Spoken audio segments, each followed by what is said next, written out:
C'est l'heure de la SVT.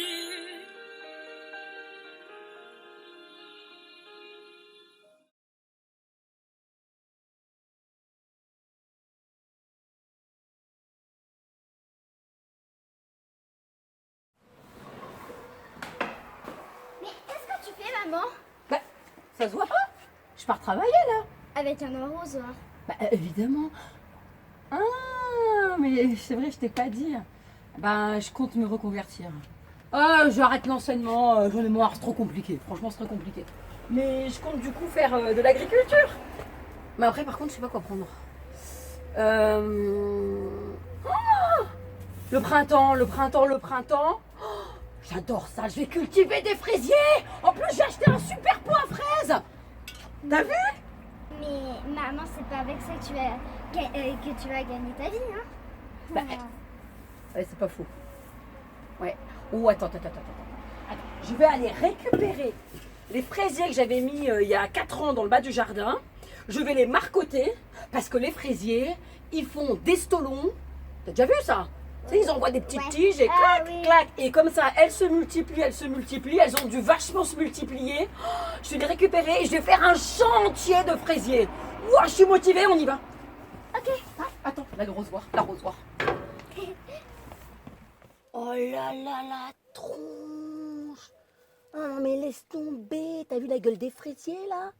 Ils se sont même pas multipliés en 4 ans. Et comment je vais faire? Ça va jamais marcher mon petit projet. Oh. Mais t'as vu, maman, ta terre, elle est pas bonne, elle est pas riche, elle est pas fertile. Tu crois qu'elle est dégueulasse ma terre? Ouais. Salut les petits jardiniers. Alors aujourd'hui, on va parler du sol. Du sol qui n'est pas forcément un sujet qui est très reluisant pour un élève de seconde, ou même plus tard. Mais ce sujet me tient à cœur parce que les sols est une véritable richesse. Et sans les sols, on est mort, on ne peut rien faire.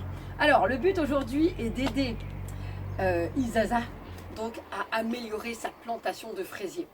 Donc comment est-ce qu'on va faire pour que ce petit fraisier soit dans des bonnes conditions, que le sol soit bien fertile afin qu'il donne une belle production de fraises pour faire de belles tartes.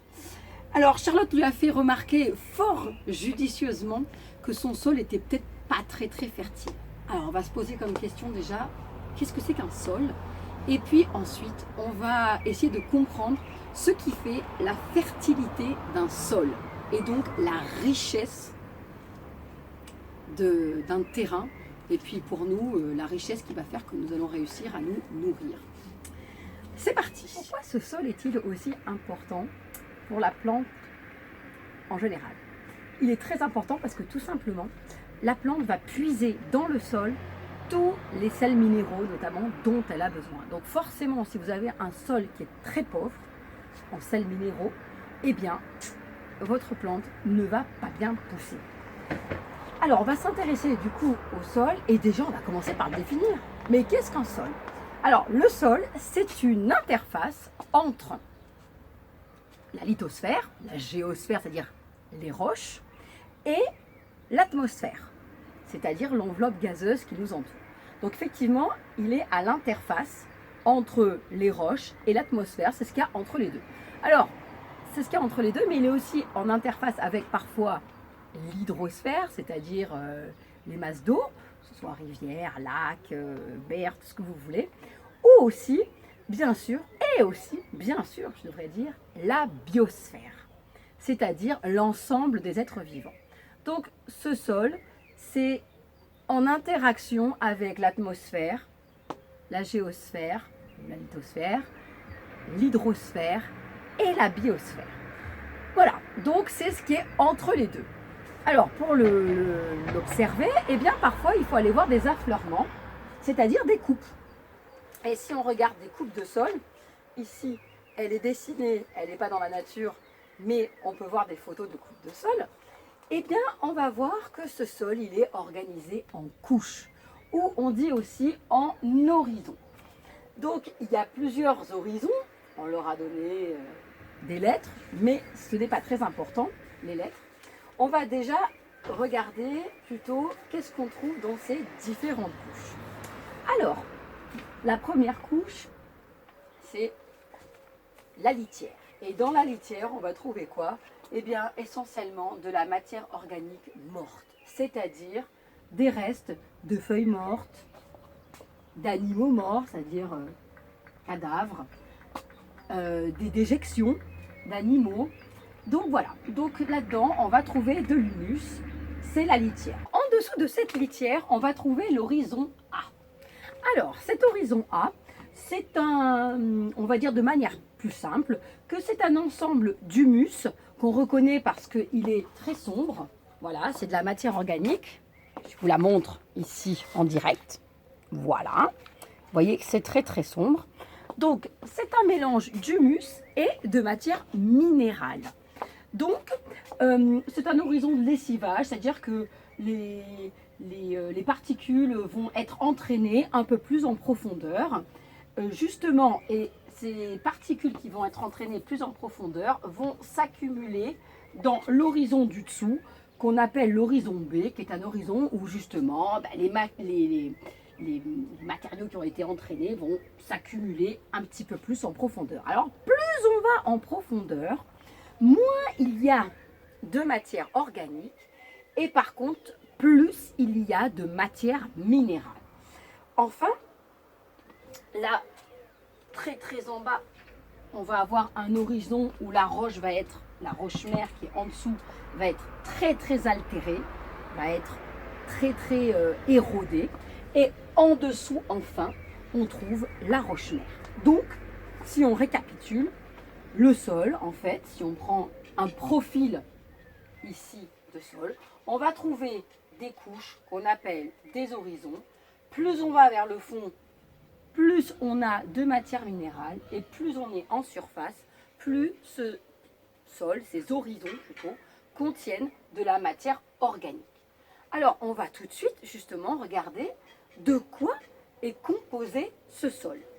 Alors, si je regarde ici plus en détail, voilà, on peut faire une petite expérience où on va prendre du sol, le mélanger activement et laisser décanter. Et lorsqu'on laisse décanter, on va voir que les éléments vont se classer en fonction de leur taille et de leur poids. Alors déjà, quand je l'ai déjà pas mal secoué, donc du coup, on le voit moins. Mais quand je secoue, voilà, je ne sais pas si ça se voit, mais ah voilà, on voit, il y a des petites bulles partout qui, justement, se détachent là de ce sol. Alors ces petites bulles, ça prouve que déjà, un premier élément qu'il y a dans le sol, eh bien, c'est de l'air. Alors évidemment, ce n'est pas le principal élément de la fraction minérale. On trouve bien sûr aussi de l'eau dans le sol. Bon là, c'est parce qu'on l'a rajouté, puisqu'on a pris du sol et qu'on l'a secoué. Et ensuite, eh bien, en fonction de la taille des particules, elles vont avoir des noms différents. Alors, pour la taille donc des minéraux, vous avez en bas, ce qui est le plus gros, on appelle ça des graviers, c'est de l'ordre du millimètre. Au-dessus, vous allez trouver les sables grossiers puis les sables. Ici, il n'y en a pas beaucoup parce que j'ai pas pris beaucoup un sol assez... j'ai pris que la partie supérieure du sol. Et enfin, plus les particules vont être petites, plus on va les appeler justement des limons. Les limons, on est dans l'ordre de 2 à 50 micromètres. Donc c'est tout petit. Là, si vous regardez, vous voyez, les particules sont extrêmement fines. Ensuite, dans l'eau, on va retrouver d'ailleurs de la matière organique qui normalement flotte, mais qui là maintenant a coulé depuis le temps qu'elle est restée. Et dans le liquide, on va trouver aussi des petites particules d'argile et ce qu'on va appeler le complexe argilo-humique qui se trouve là dans l'eau. On va en reparler plus tard de ce fameux complexe argilo-humique. Donc dans un sol, on trouve déjà une fraction minérale avec des éléments de différentes tailles. Comment a-t-on pu arriver à cette composition en horizon, en couche?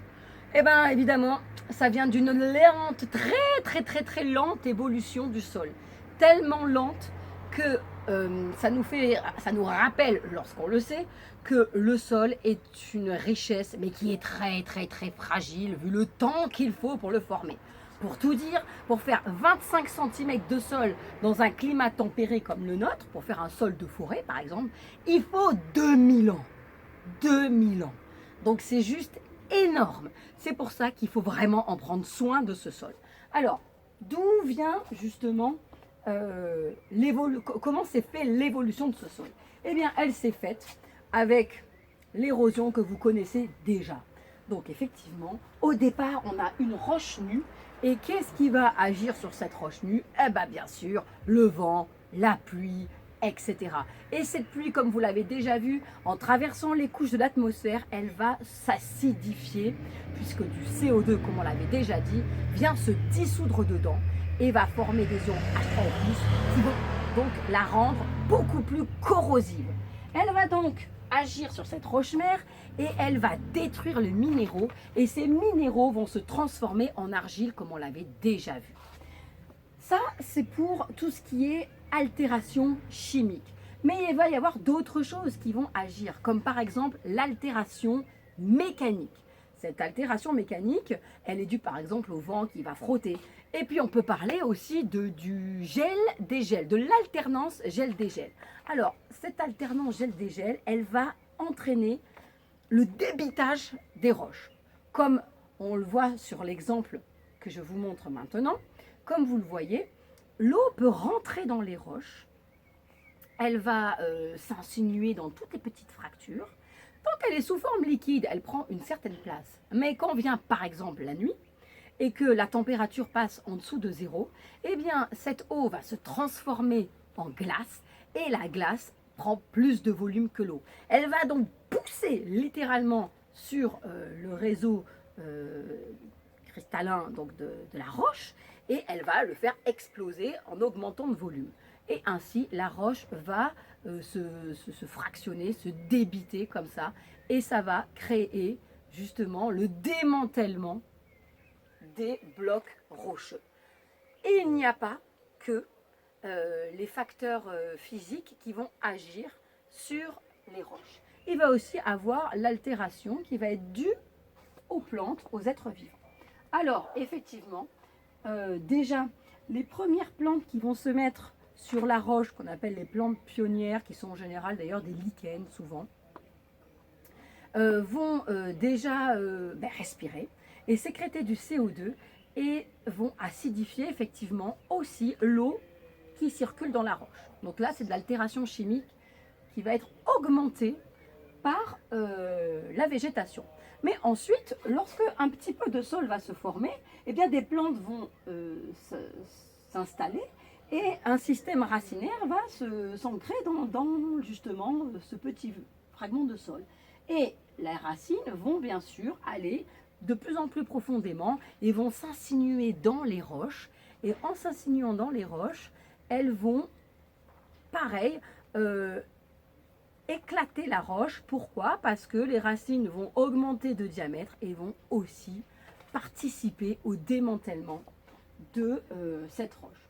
Donc c'est ainsi que au départ on avait une roche qui était nue, puis on va avoir du démantèlement et les végétaux pionniers qui vont arriver. Le sol va s'approfondir, s'organiser petit à petit en horizon, et les roches vont continuer à se démanteler en profondeur, et en surface, l'action des végétaux va approfondir petit à petit ce sol jusqu'à ce qu'il devienne un sol organisé en horizon. Alors maintenant, on va s'intéresser à cet humus. Et où est-ce qu'on peut trouver de l'humus? Ben voilà où est-ce qu'on peut trouver de l'humus. Alors, l'humus, dans le composteur, il se fabrique exactement comme dans la forêt. On voit que ici, il y a les feuilles qui ne sont pas encore décomposées, qu'on a mis. Et puis, petit à petit, on voit que les morceaux deviennent de plus en plus petits, jusqu'à devenir de la terre. Alors, on va en récupérer un peu et on va aller voir ce qu'il y a comme bestiole dedans pour essayer de déterminer qui a bien pu faire ce boulot de décomposition. Nous voici dans un petit laboratoire improvisé. Voilà l'humus. Donc on reconnaît des matières organiques en décomposition. On voit qu'il y a des restes de feuilles, des restes de tout un tas de trucs. Alors, pour découvrir la microfaune du sol, eh bien, normalement, on utilise ce qu'on appelle un appareil de Berlez, qui pourrait être comme ça, mais ce n'est pas comme ça parce que ce n'est pas du tout transparent. Donc, normalement, on met la matière organique au centre, voilà, sur un tamis beaucoup plus fin, bien sûr. Par-dessus, donc là, on remplit avec la matière organique. On met par-dessus une lumière. Normalement, ici, c'est tout noir, donc on ne voit rien. Et les micro-organismes qui n'aiment pas du tout la lumière vont s'enfoncer profondément et tomber en bas dans un pot qui est rempli d'eau, voire d'alcool. Et on récupère comme ça la microfaune du sol. Nous, on va la regarder sans la tuer. Et on va déjà voir que dans ce sol, eh bien, on trouve des petits habitants déjà qui ne sont pas si petits que ça. Et on s'intéressera aux plus petits après. Alors, je farfouille. Là, j'ai dégoté. Elle est magnifique, regardez. Regardez comme elle est belle. C'est une larve d'un insecte, je ne vous dis pas lequel. Vous devrez chercher, grâce à votre petite clé de détermination, ce qu'on appelle une larve mélonontoïde. Ah, c'est dégueulasse! Attendez, je vous la cadre. Ça, je suis douée en cadrage. Voilà, la belle larve. Elle n'est pas très contente. Donc, c'est une larve mélonontoïde. Voilà, je vous la montre ici. Donc, je ne vous dis pas de quel insecte c'est. Et elle a comme particularité, elle, de stocker toutes ses déjections dans son popotin, ce qui est particulièrement ignoble. Et elle mange volontiers les racines des plantes, celle-là. Quand vous en avez une bien belle, bien grasse, qui est au pied de, je sais pas moi, ah, regardez, un petit pinceau qui passe à côté. Donc, une petite larve mélonontoïde, superbe. Alors, vous me direz de quel insecte c'est la larve de quel insecte? Elle va se métamorphoser en quel insecte? Alors, ici, celui-là, là, vous le connaissez aussi. Voilà, vous me trouverez. Il se balade. On va les rassembler. Oh, regardez celui-là. Alors, je vais l'enquiquiner un petit peu. Vous allez voir. Oh, regardez comme il saute. Il est actif, hein? Il est très actif. Ça l'enquiquine, là. Ouh là là, il y a un petit pinceau qui lui pose dessus. Ça lui plaît pas. Et à côté, il y a notre petite bestiole que j'allais voir de plus près, qui est beaucoup plus petite. Et puis là, on a quand même un petit peu, il est tout petit, mais c'est la star. La star, on va en reparler énormément de nos écosystèmes. Voilà, il est là, il est magnifique. Il est tout petit, c'est un bébé. Bien sûr, le lombric, il est tout petit et on va en reparler parce qu'alors lui, c'est le roi du jardin. Alors, maintenant, pour regarder la microfaune, on ne peut plus la regarder à l'œil nu. Dans ces cas-là, on passe à la loupe binoculaire. Et là, on place et on regarde. Et qu'est-ce qu'on dit? Ouh, il y a du monde là-dessous. Alors, oh là là, attendez, je vais vous les présenter. Oh, regardez, il est à l'envers, il n'est pas content. Bon, celui-là, il va falloir me le déterminer, hein. Il est facile à trouver, hein. Bon, d'accord, il est à l'envers, mais il est facile à trouver. Quand on le regarde un petit peu plus près, voilà. Un petit myriapode, une little bee dans son petit nom. Alors, elle bouge pas trop, mais elle a quand même un petit peu. Le myriapode, il attaque surtout les parties du bois, les parties très dures. Celui-ci aussi, il a un petit zoophile. Ah, maintenant là, ouh là là, lui, il est en pleine forme. Lui, il est en pleine forme, petit acarien. Magnifique. Ouh là là, je viens de voir passer une des grandes stars de la microfaune, le colombole qui mange, lui, les parties tendres de la matière organique. Il est tout mignon, il est assez furtif par contre, hein. Bien, vous allez, pour déterminer quelques animaux de la microfaune du sol, utiliser une clé de détermination qui se trouve dans votre logiciel où je vous ai mis le lien, mais je vais vous montrer le principe. Donc, par exemple, pour le petit animal qu'on avait justement vu tout à l'heure, qui sautait beaucoup, donc c'est un animal qui est récolté dans le sol ou à sa surface. Alors, on remarque qu'il n'avait pas de pattes, donc absence de pattes articulées. Donc, vous voyez qu'à chaque fois, avec les clés de détermination, on va regarder des critères et en fonction de ces critères, eh bien, ça va nous guider vers le nom de l'animal. Alors, je continue. Il avait un corps qui était non annelé. Il était aussi long et très fin, sans tentacules. Et effectivement, ce petit ver blanc est un hématode. Voilà ce que vous allez devoir faire, vous, avec votre clé de détermination, pour déterminer tout un tas de petits animaux du sol. Récapitulons un petit peu l'organisation de ce sol, parce qu'il y a du monde là-dessous. Alors, qu'est-ce qu'on a vu en déterminant la faune du sol?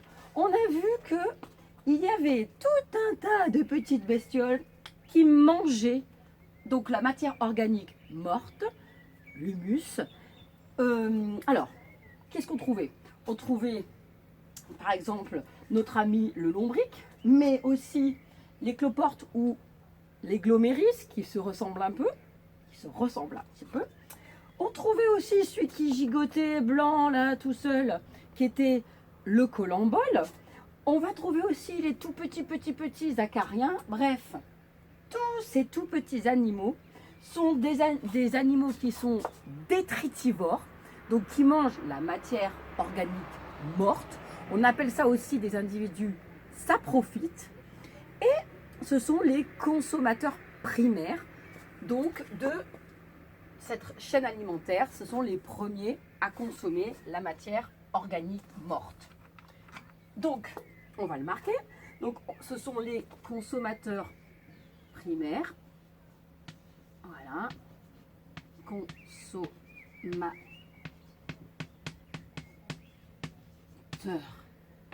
primaires qui sont détritivores.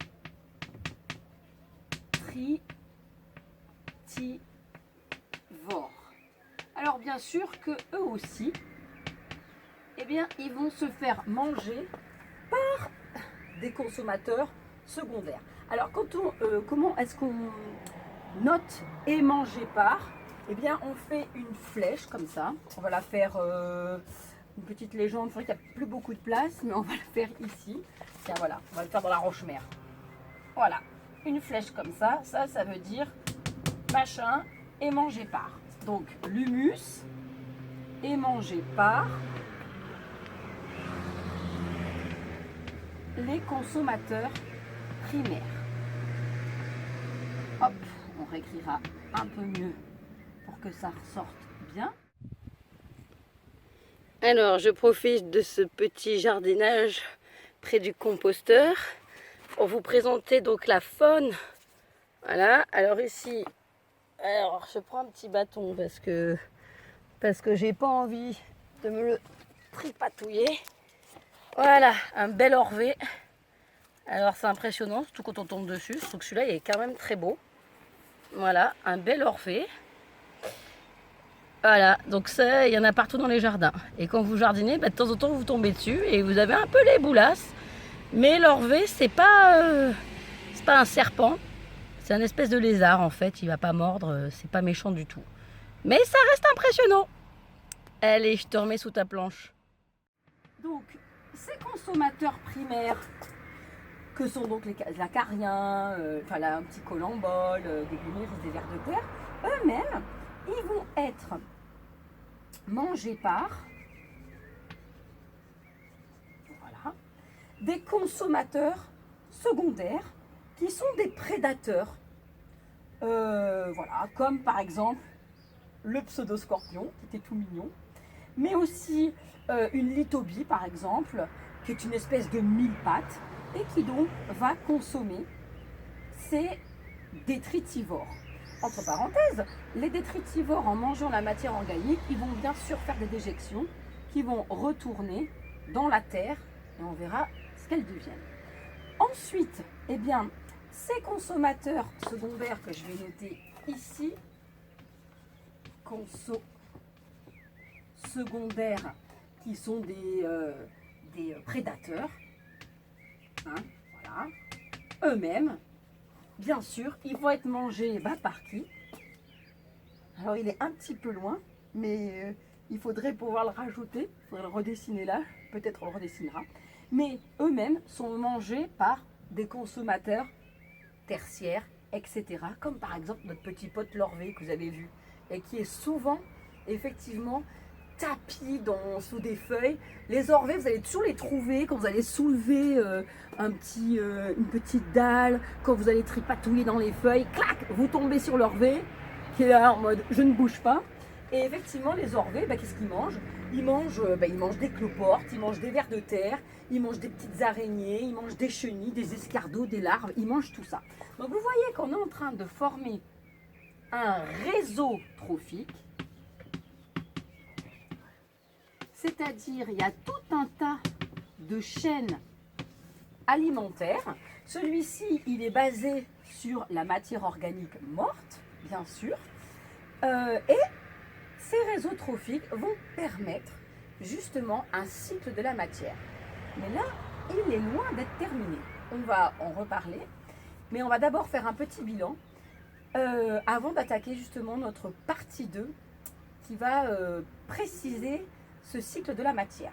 Donc si je fais un bilan maintenant de cette partie 1, on va retenir que le sol est structuré en couches, c'est-à-dire en horizon. Il est constitué d'une fraction minérale, qui est provenue de l'érosion, etc., de la roche-mère, et d'une fraction organique.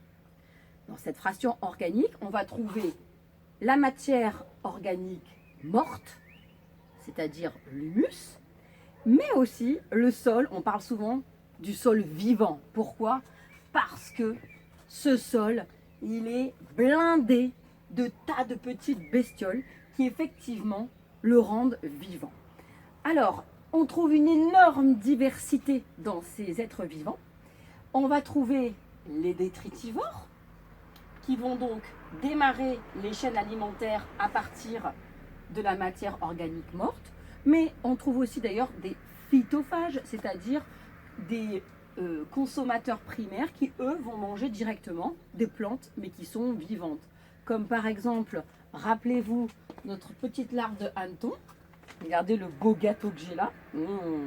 Ça, c'est le meilleur pour les plantes. Alors, elle s'est planquée. Est-ce qu'elle a la pétoche? Où est-ce qu'elle est passée? On va la retrouver tout à l'heure.